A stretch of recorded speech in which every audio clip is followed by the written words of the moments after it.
and live streamed, and that's why we've got the microphones with us. So welcome to any members of the public who are listening live or subsequently. We can keep this fairly informal, so do you mind if I call you Stephen? Oh, not at all. Thank you, Stephen. So thanks for coming in, and do also call us by our first names if you need to. Thanks for attending on the panel today.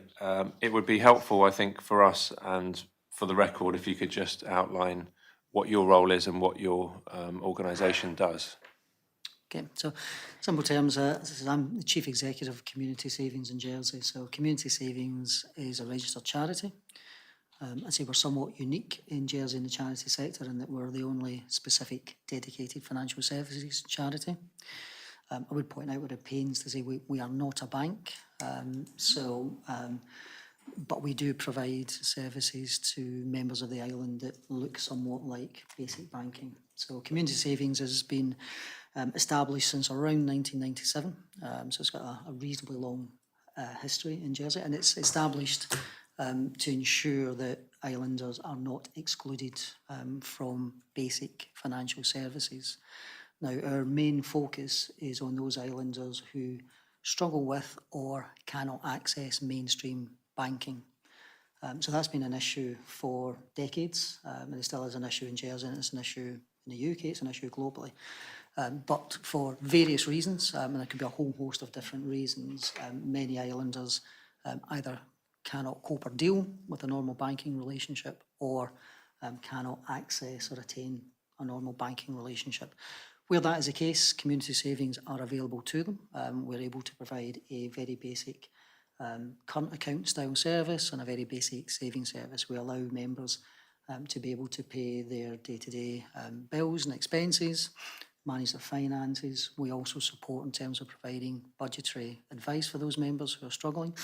And we also provide small amounts of emergency funding where some members may have challenges, whether we don't do debt management, but if there's an issue with a member, and typically that could be someone coming out of a shelter trying to move into accommodation, but they can't afford to pay for a white good or so forth, so on, then we'll provide loans and grants for those members. As I say, we're a part-time charity, so we're quite small, heavily reliant on a small group of paid employees and a large group of volunteers as well. So does that give you a reasonable overview of who we are and what we do? Yeah, that's... I would say we do work very, very closely with the 5 main banks in Jersey. Obviously, some of their challenges are banking some people, so they have quite a close relationship with us so that where people are falling out of the net, we've got a good dialogue with those banks, and they also support in terms of funding our operations. We are funded wholly through donations and grants, not through government funding. Can I just ask, in terms of the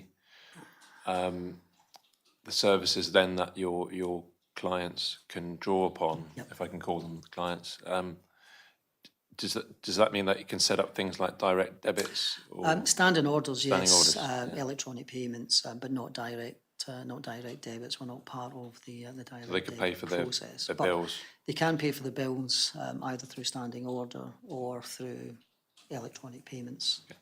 And do they have any kind of bank card that they can withdraw cash? Yeah. Yeah, so we provide a basic bank card yeah, service. So we do have a third-party service provider who provides us with a branded card. Have you got an example? You would be able to see it streaming, but I should have an example here. So just happy to have a look at it. It's a very basic card.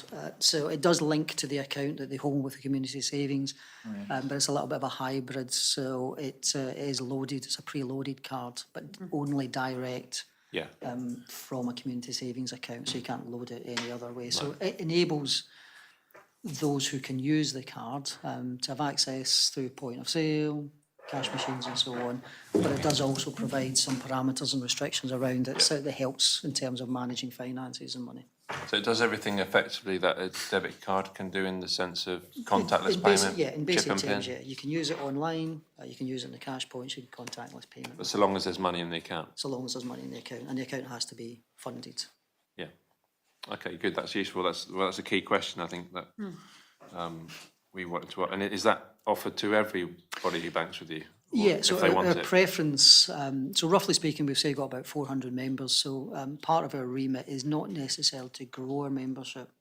It's to try to help those transition back in and through. So where we can, we will work with a member, a client, to try and manage them and support them back into mainstream banking, if that's possible. For some, it's not. So the membership has been pretty stable, I would say, for the last couple of years.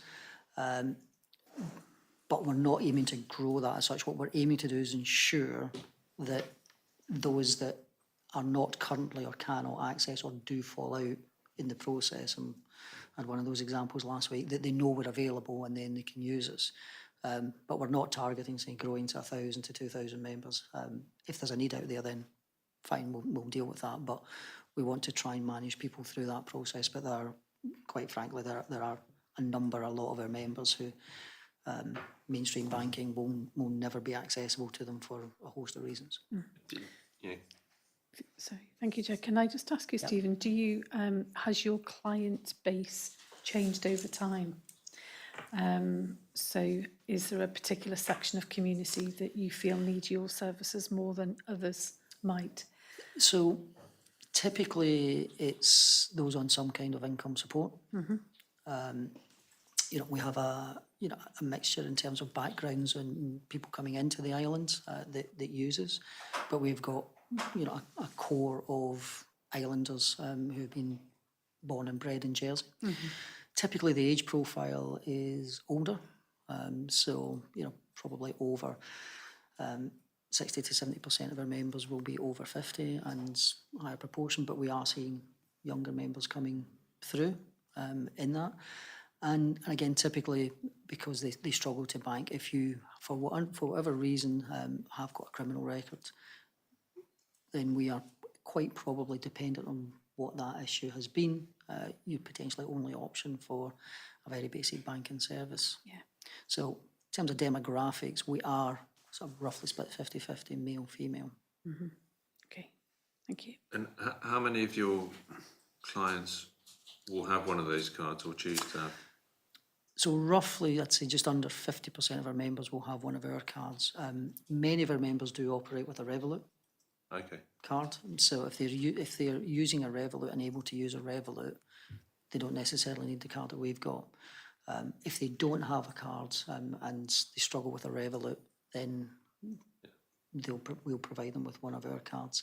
So they can top up the Revolut from that? They can top up the Revolut from, yeah. So typically if a member has got a Revolut account or something similar, they'll top that up from the community savings account.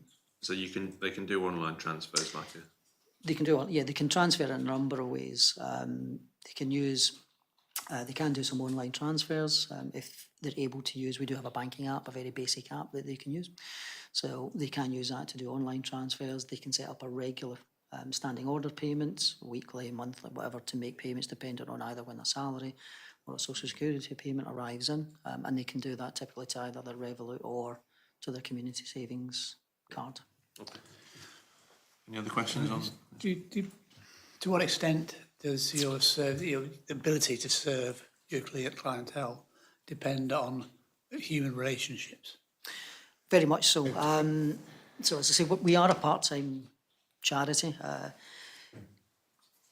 Regardless of not being a bank, we are supervised. So we do come under the GFSC Schedule 2 supervisory. So we have to comply, as you would expect, with all the appropriate policies, procedures and controls. So, but we operate a branch-style office. So a couple of you are a little bit younger, but if you reflect back to the 80s, 90s branch banking or before, we look like a traditional old-style branch bank.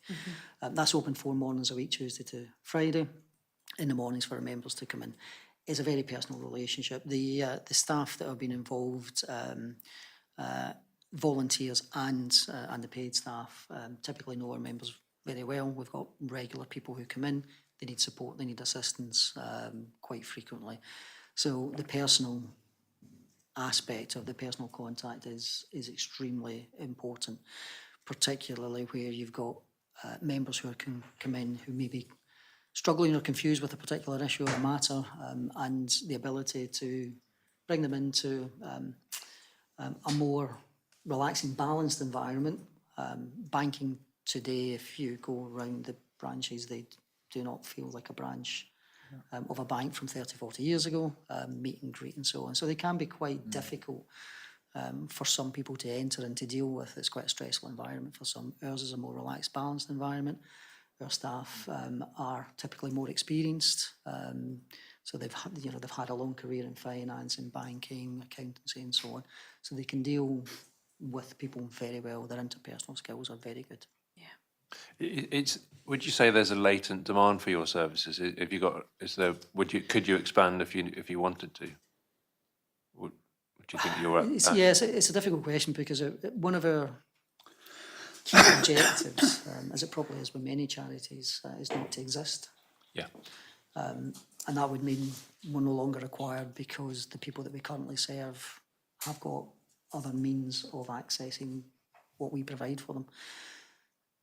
I'd say at the moment that's an aspiration. It's not realistic, achievable, certainly within a 5-year and possibly within a 10-year period. But ultimately, that would be the case. My view would be, and because we're a small charity, we can't or we don't produce our own significant research on what's going on in social trends and banking. So we're relying on other sources of that type of information.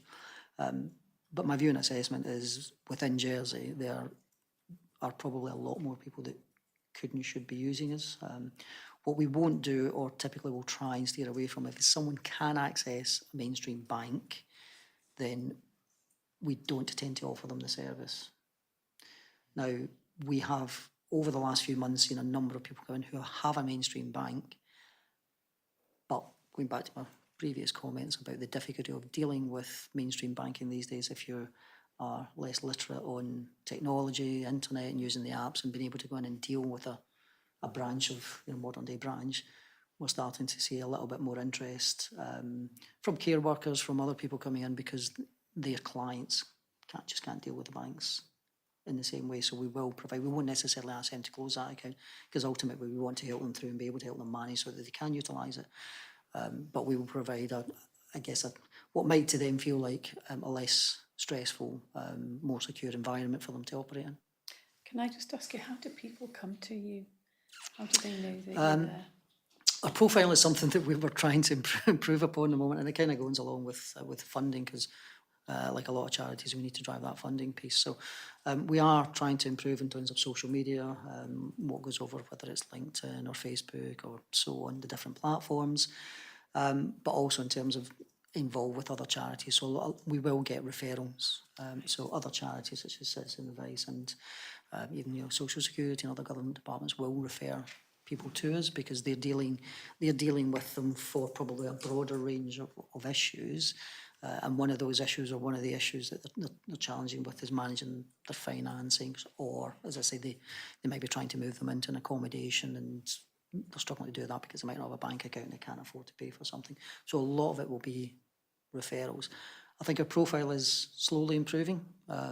So we've been trying to do that through interviews with media on different topics, but also trying to increase in terms of events that we do that raise our profile in the community. But it's typically referrals.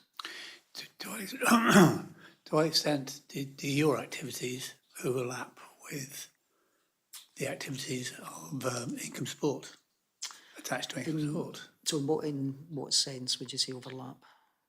Grants and things Grants. like So you mentioned purchase. This is that you Yes, might want so to make when you're changing I'd say flat. it's complementary. There is to, a fund in income support. Yeah, so someone would come to us if it's typically if it's a grant. So grants are non-repayable. So typically if there's a grant, it's a referral, and the referral will typically come from a support worker. Now, the situation is quite frequently that they've explored all other options and they've got funding from various routes for their needs, but they haven't been able to attain everything that they require. So they'll come to us, and in those circumstances, it's typically someone, it could be someone moving out of a shelter into social housing. They've got 80% of what they need, but they might not have a bed, they might not have a sofa or a white goods, and they've explored all other avenues, so they can approach us, typically a referral, as I say, through the support worker, and we'll assess that and typically be able to turn that around pretty quickly. It's very small value, but to somebody moving into an accommodation that doesn't have a bed or doesn't have a sofa, and you can provide that with them, you know, that makes it... Hasn't got carpet. And carpets as well. Yeah, absolutely. Which no longer get laid. Yeah, yeah. Which actually does, slight aside, but this did come up in a grant several months ago, and it was articulated to me that the carpets could be in good condition, but they'll still be removed and then have to be replaced. That seems slightly nonsensical to me. Yeah, indeed. Well, thanks for that. I think you've given us a very good background. I think we could ask you questions all day about your organisation. We're going to turn more specifically now to the use of cash. But I suppose the first question is, would you say that you, as an organisation, you get a lot more cash paid into you than your typical bank, maybe? So, in terms of the percentage of transactions? Yeah, so that there's, in terms of cash payments, that's somewhat ironic, we don't accept cash payments into the bank. Okay. Now, there's various reasons for that, Yeah. From a risk perspective, and discussions with the board and so on now, but that's somewhat stopped over COVID.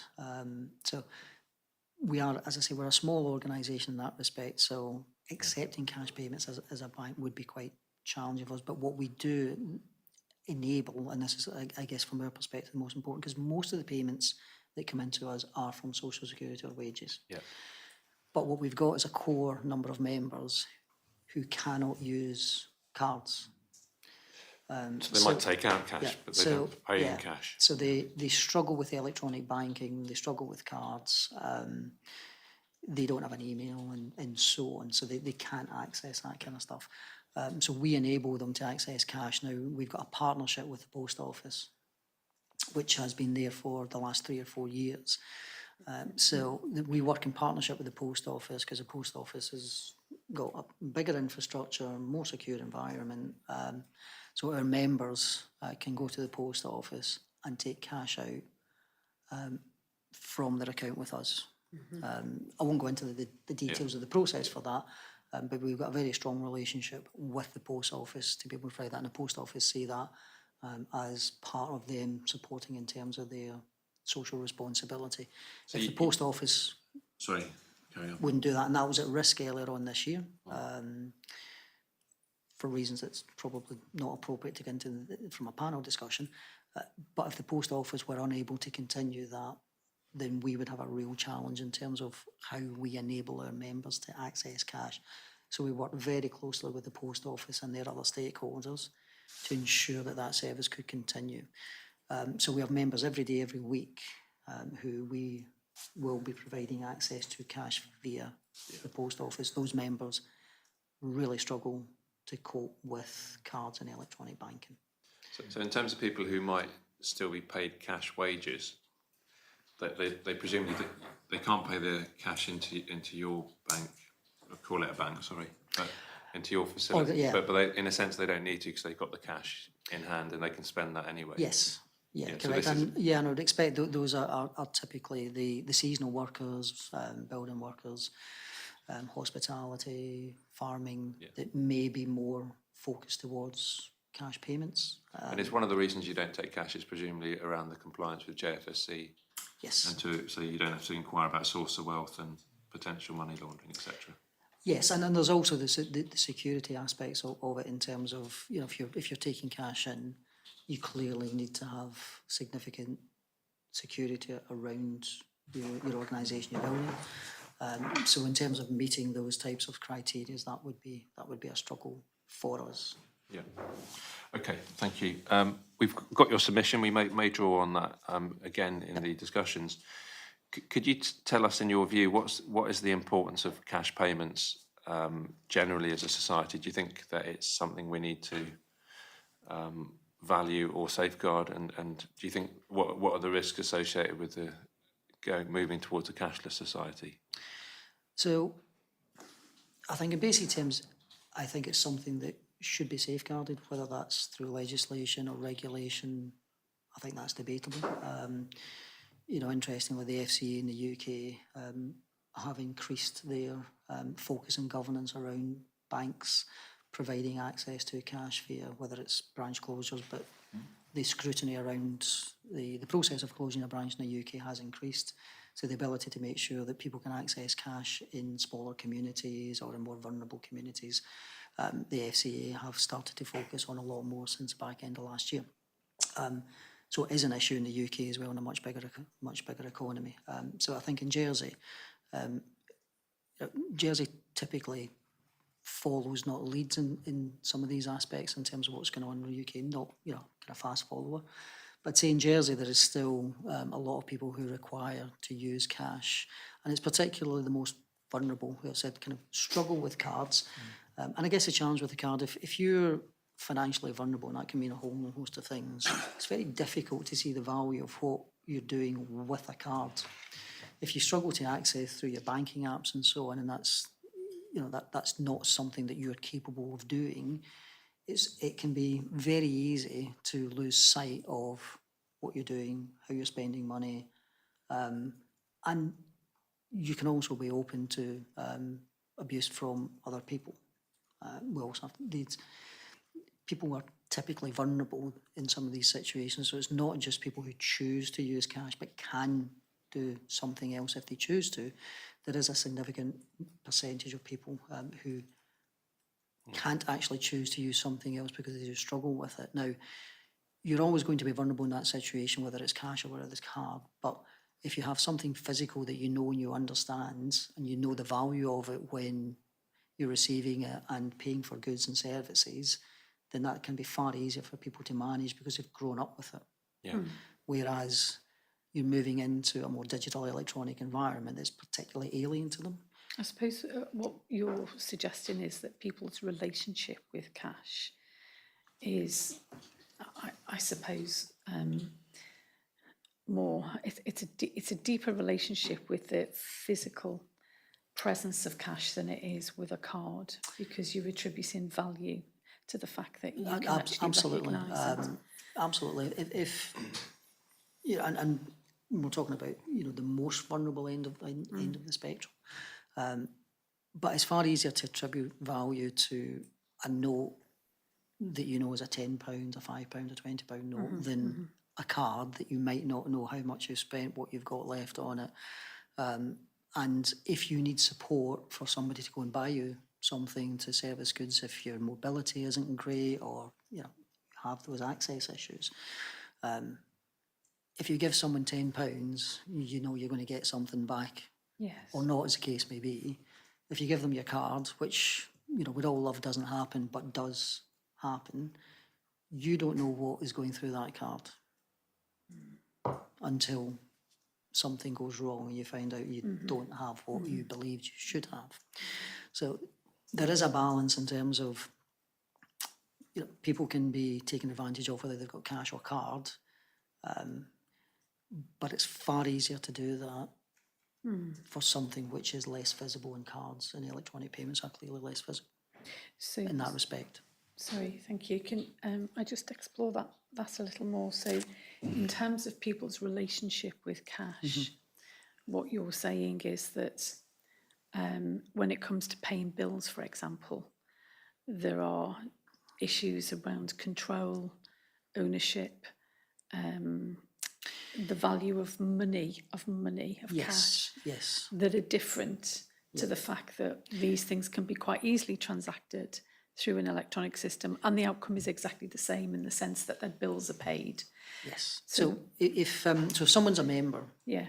and any of their bills that we can put on standing order, or have an instruction to make an electronic payment, we'll always seek to do that because we know the bills and they know their bills are getting paid.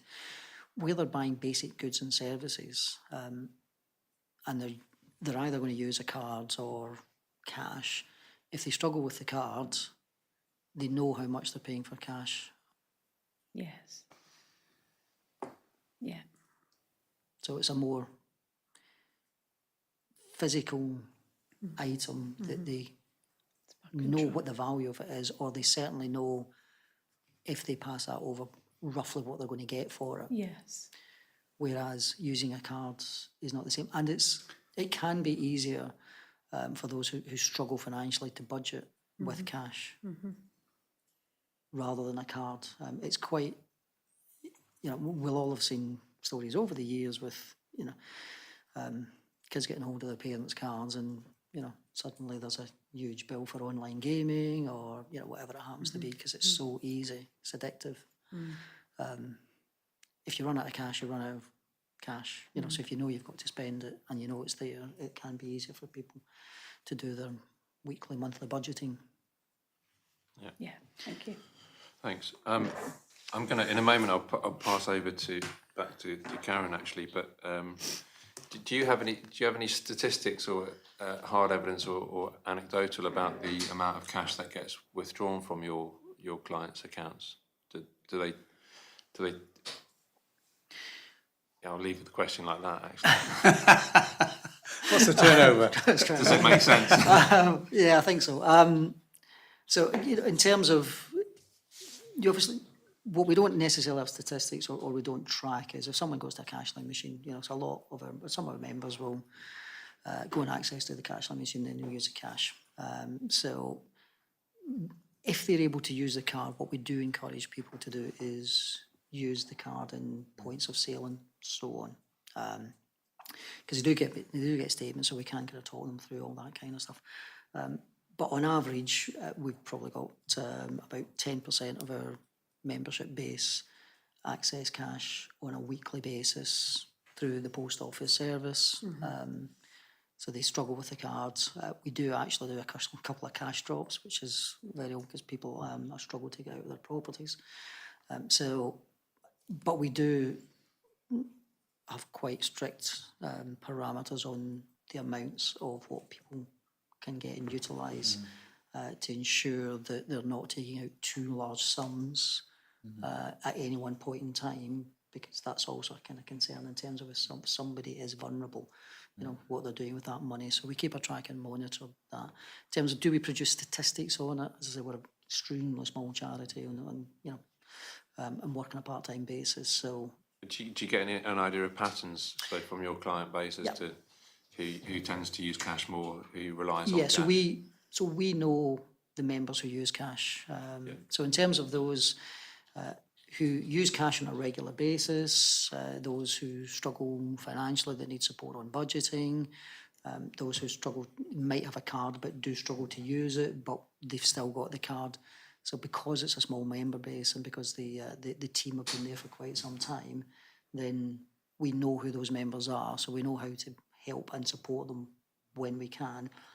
And if something doesn't look quite right in terms of withdrawal, particularly withdrawals, from a vulnerability perspective, then we know the members well enough to be able to approach them and have a discussion about what's going on with their account.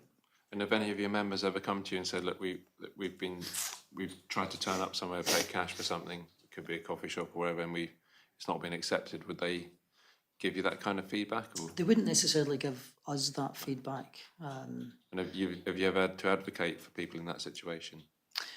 Not directly. What we have had to kind of focus on is ensuring that people have got the right balance, but we are aware that people do struggle in some circumstances to utilise cash, but we don't necessarily because we don't have a defined feedback loop for that. Thank you. Sorry, can I just ask a question? Yep. In regards to, do community savings assist any of your clients in terms of maybe, say, launching online banking or any other digital services as well? So in our services, there's a basic online banking tool, so they can use it on PCs, laptops and devices. So we will support them with that. If they're working with a bank, then we would expect the bank to support them with that if they were able to use the banking services. Yeah.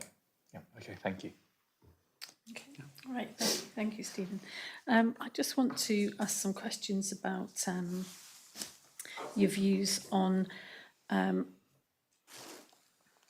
what some have indicated, which is that there's a need for increased digital education and digital inclusion, and wondered if you have any comments on this, particularly in relation to digital payments. I'd say yes, that there is a need for that. I mean, typically, you need to start that process early. And that can be started within the family, or it can be started as part of education and curriculum. And I know some educational institutions do focus on this with young people and teenagers coming through. They are extremely digitally aware, clearly. But there's understanding the differences between dealing with your finances online versus other things, making payments online and so on. But the digital environment has changed dramatically over a period of time, and the different demographic or age groups or sections of community that are vulnerable, it's been able to focus the appropriate aspects of education and where is it best to do that, because there are a range of people. I'll use a slight personal example of, struggling from a digital and an online banking. So, I've worked in banking for close on 40 years, I would guess, 35, 40 years. My mother still lives up in Scotland, so I started branch banking in my hometown. So a few months ago, it was probably last year actually, I went into my mother's flat visiting. So I was just arrived, literally went in, she was on the phone to her bank. She couldn't access her card, something wrong with her PIN. And all I could do was listen. But the conversation and my mother was not an unintelligent woman, but late 70s, 80s, and trying to deal with telephone banking, not even online digital banking. And after 20 minutes, she ended up on a mortgage call, still without her PIN reset. So I had to take her into the branch the following day to deal with a person, to go through getting her PIN reset, and they were absolutely fantastic. But I listened with horror in terms of how the telephone banking was dealing with what I would say was clearly a vulnerable person, in terms of financially vulnerable. Didn't reset her PIN, and she ended up on a mortgage call, and extremely frustrated. Yeah. Now, that can be an example, in any household where, particularly someone who's vulnerable or ageing, who may have been able to deal with their finances 5 years, 10 years previously perfectly adequately, but it's moved so quickly now, and even trying to deal with online telephone banking or a chat bot, they just can't do it. What do you think organisations need to do about that? It is really challenging because it moves so quickly, and if I was sitting in one of my former roles as a banker, and even now I'd say, look, digital cashless is the route. However, is that 5 years, 10 years? We still need to recognise there are a significant percentage of society that will currently and will always struggle for whatever reason. But it's in terms of focusing on, as people develop through their life cycle, where are the right points of intervention, and where should education, from a financial sense, start to occur? 30, 40, 50 years ago, it was in the home. Up until recently, or the last couple of decades, and probably not, and it depends on which educational environment, academic environment, it's not really through school. Do you think there are any other organisations that could actually support better education or better digital inclusion? So I think clearly the bigger mainstream banks, and a lot of them, many of them do try and support through, their different routes, trying to improve digital awareness, financial awareness and financial settings. And I think it is a combination of the financial sector, and it's very broad, the financial sector now. you know, there's a couple of events this week. There's an event on Thursday about financial wellbeing that I'll be attending to support with that. But that's also looking at the saving cycle and how people save for the future and so on. So it's a very big topic. But I think the basics of that topic are being able to manage your day-to-day finances, being able to understand day-to-day banking, budgeting, how you pay for services and goods, whether you're paying for them, you know, through shops, through online, however you choose to do that, through the various channels, PayPal, your various cards. You know, many people use Revolut these days, whether they've got a bank account or not. But it's being able to educate through that, because it is extremely complex, and there's probably no surprise that there's a significant growth in a focus on cyber protection, cyber security, and all the things that go around fraud and scams. And do you think that they're critical in some of this transition? I believe so. And I think if you spoke to anybody in mainstream financial services, particularly payment processing, banking, they would say the same. Whether they support or they don't support cash as part of the process, I think what everyone would be broadly aligned to is the need for improvement in awareness, education, so that people, when they're operating in as safe an environment as they can do, whether it's cash or whether it's electronic and digital. Okay, thank you. Do you have any comment on whether it's cheaper or more expensive to pay or buy things with cash or digital payments? I think there's a very easy answer to that. It's for the large organisations, it is cheaper. For smaller organisations, though, and you will still go into some shops where if you want to pay digitally, if it's under a certain amount, they won't accept the payment because they will get charged dependent on their relationship with their payment provider, their service provider. Now, that is less than it was 10 years ago, but that was very prevalent over a decade ago, but it's still not going away. So, you know, you may be digital and, you know, I'm very real. I don't have cash in my wallet. I used to carry 3 different currencies around with me because I travelled in different places. I always wanted to have that cash in case someone would not accept a card. But that's less so now. But there are different shops, smaller shops or smaller environments where you can't actually pay for a card, or they won't accept it if it's under a certain What amount. impact do you think that has on individuals? I think it's a disruptive impact. If you're predominantly cash and someone won't accept it, what do? You can't go and stick it in a machine and you're going to get a card out. So what do you do if you're stuck in I'm that just thinking environment? there, I grocer, and the result is I buy 2 items. Yeah. It actually does work for the benefit. Absolutely. But if you're electronic and someone doesn't accept cash, and I actually had this situation last, I was up in Scotland at the weekend, and just as it was a football match, so went into the Supporters Club. The Supporters Club is a card-only environment. Great. But you need to pay cash to get in, and if you want to buy food, it's cash.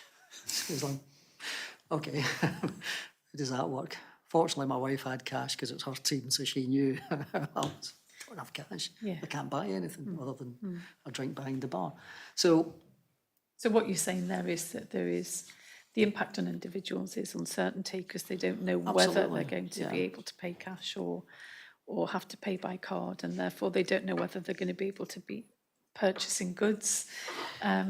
yeah, now a small environment like Jersey, if you are going to the same outlets, the same services, you'll have a much better idea of that. But when those dynamics change, then that can be extremely disruptive if a shop stops accepting cash, or if it goes the other way, which is probably less likely in Jersey these days, but it can be quite challenging.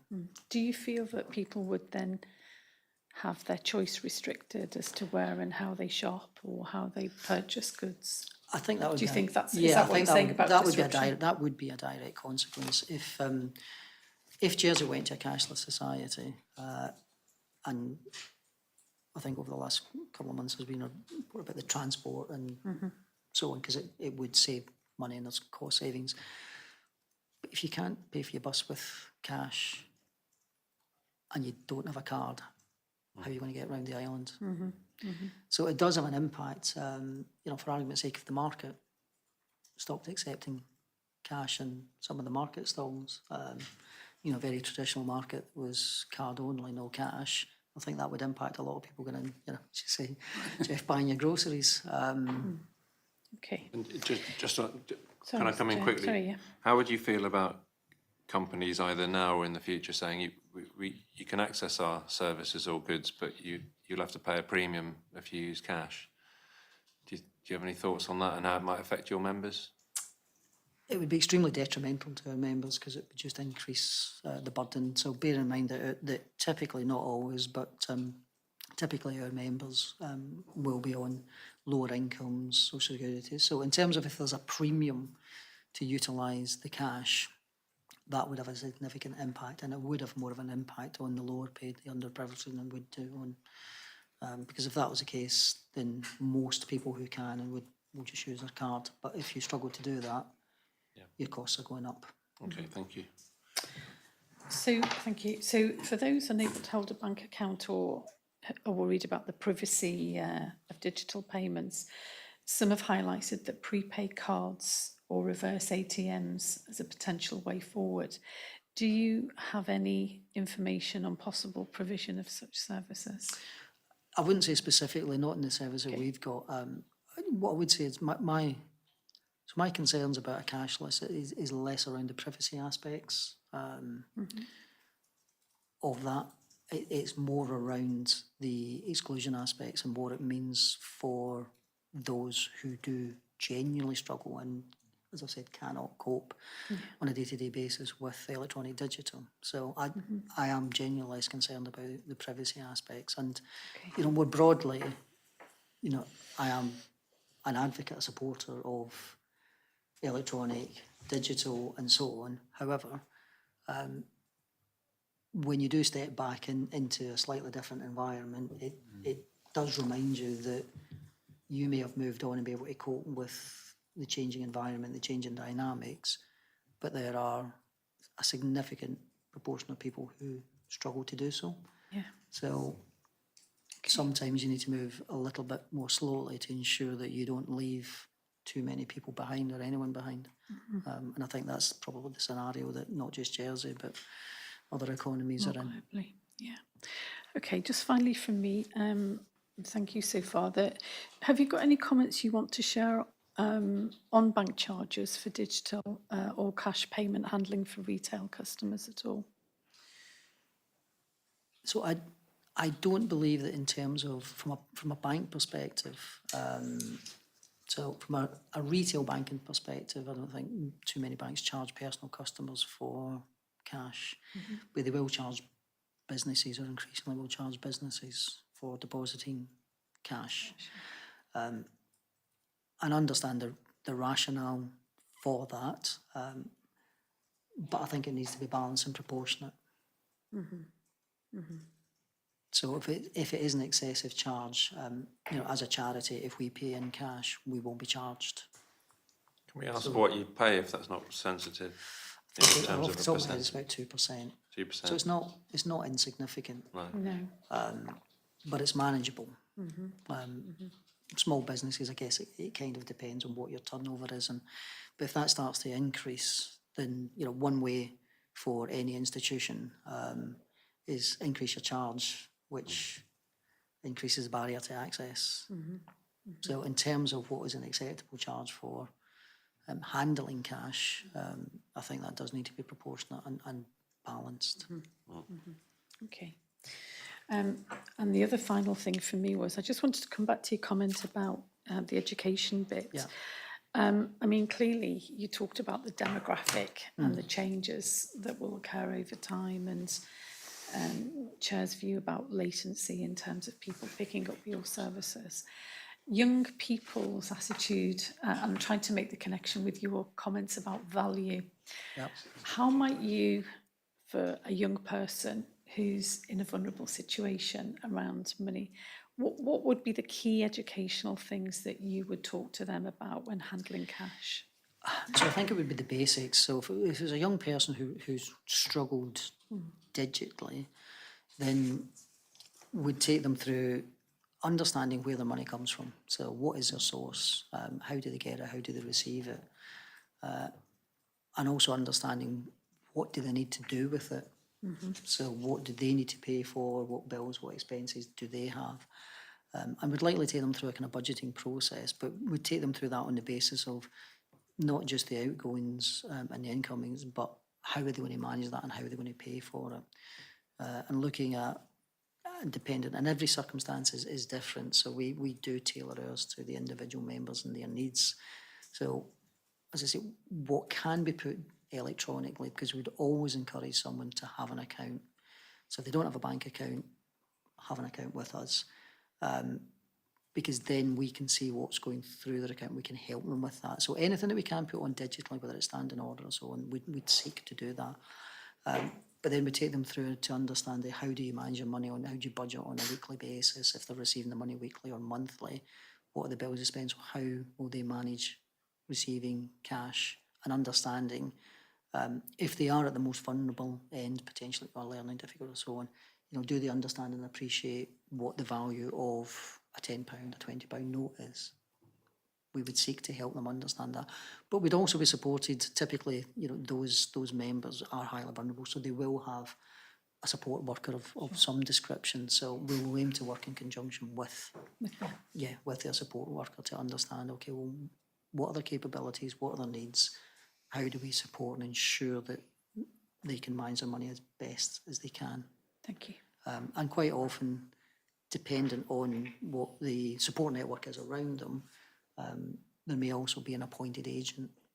So a trusted person, whether that could be a care worker or a family member who is a trusted person that is authorised to help them with their finances, either physical cash or electronic. Thank you. Thank you. Thank you very much for that, Stephen. Obviously, we had the recent outage globally, and of course, many people are concerned because, of course, we are moving towards a digital society. However, do you believe there is an importance for cash to remain? And if so, could you just elucidate the reasons why it's crucial for cash to be utilised still in the future? I think cash is a clear alternative. 20, 30 years ago, digital was the alternative and cash was the main in terms of day-to-day. Now, cash is the alternative. But as you allude to, I've worked in banking where the systems have gone out for days. If you don't have cash and you can't access your bank account, what do you do? So, and it is, global infrastructure is far more resilient these days than it was. However, there is always a scenario where, Jersey has been vulnerable to the, electrical grid going down, far more resilient these days. But also the banking system and the electronic system is vulnerable to outages, whether that is cyber attacks or quite often it can be an upgrade in a system that's not gone quite right. So your digital bank is offline, you can't access card machines. Now, that is not that common, and when it is, typically we do see it in the media. It can be quite big news if it's a mainstream bank and an outage.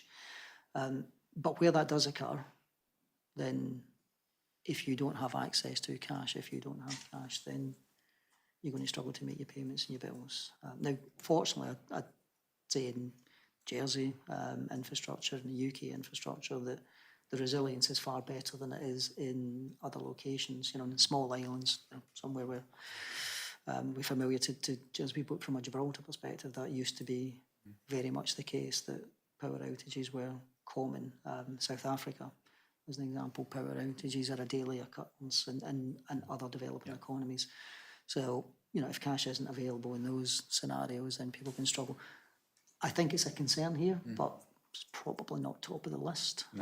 But it is something that if we ever did have that issue, then people may struggle. Thanks, Max. I suppose, yeah, we're coming towards the end, but do you see any need to legislate for the maintenance of cash? I mean, I know you deal with a very select group of people, but it's relatively small numbers. Yeah, so my preference is legislation wouldn't be required. I think legislation is a last resort. And as commented earlier, it's interesting the FCA, from a banking perspective, are taking measures in terms of their framework and structure to ensure that community, society can still access cash. But they have that within their broad powers and remit that they can move regulation in that sense. I would hope that that wouldn't be required in Jersey, because I do think legislating to enshrine cash as a right is an option, but preferably in a last resort. But if it did, if it was a case between legislation or a cashless society, and we need to look at this from a time horizon perspective as well. So, in 10 years ago, we were a much different society and economy. 20 years ago, in 10 years from now, we'd may be having a completely different discussion if it was the same topic. So, if it's a case of maintaining cash, that might not be in perpetuity. That may be, society in 10 years' time can absolutely cope. Similar to, our purpose, which is in 10 years' time, if we don't exist for the right reasons, then that would be fantastic because we're not needed. If cash isn't needed because everyone is capable of accessing and managing electronic and digitally, I wouldn't have an issue with that, I think. But looking in terms of the next 5 to 10 years, I don't think that's the right outcome of cashless society, not at this point. Can I just intervene? Can I just test exactly what you meant? So in your conclusion and in your written submission, you said we believe that the continued acceptance of cash payments is essential to ensure financial inclusion and protect the most vulnerable. Yes. If organically those individuals are not safeguarded, and all their access to cash and services, etc., is not safeguarded, do you think there's any case that can be made for some form of government intervention? So I think if it was a case of, if we saw across Jersey that more and more businesses and institutions were not accepting cash, so effectively we're becoming cashless by action, not necessarily, it's not a strategy, it's not a design. By stealth, it's just coming in, then I think we may have to look at whether it's regulation or legislation to protect cash at this point. Because certainly, I don't think you can never say never. But as I say, I think if we're looking at a 5 to 10 year horizon at this point, I don't think our society are ready to be 100% of a cashless society. No. What I think we would potentially see is those who are below the radar. So, I see what happens with our members. I have a good understanding of what happens in the wider banking industry and financial services. I don't know what's happening with the people that I don't see, that we don't service and are not accessing banks. Yeah. So if cash starts to diminish, what is the hidden impact? And that hidden impact might actually become more visible and more disruptive. At this point, I'm not sure that whether it's industry or government would be clear on if we stop cash, what would we look like in 12 months, in 2 years? What would be the immediate impacts? What would be the issues that you need to deal with? Because there will be hundreds of people in Jersey, and possibly thousands, who do deal predominantly and only in cash for the right reasons for them, and not for any criminal reasons or reasons that would be significantly concerned from that perspective. But we won't know who they are until they come to the surface. Sure. Yeah.